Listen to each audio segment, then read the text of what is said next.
السلام عليكم ورحمة الله وبركاته. kusoo dhawaada channelka Ogaal Maal TV.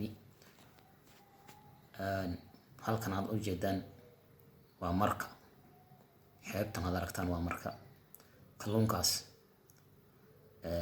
dadkii soo guray badda ma taqaanay ka soo kalluumaystay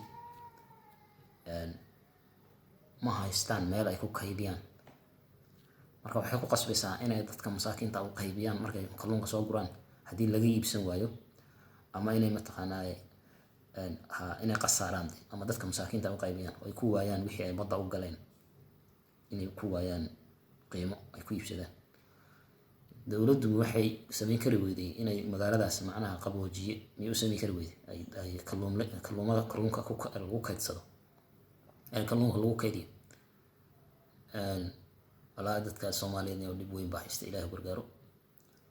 Soomaaliyana waa iska mashruuc weeyaan, waa mashruuc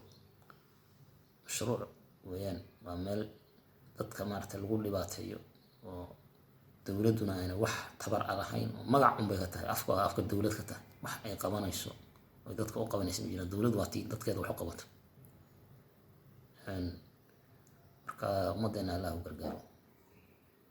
waxa weeyaan dhibayin walaa dadka khayraadkooda iska daldalanaya, kii khayraad soo gurtay ma helayo si uu wixiisi u iibsado.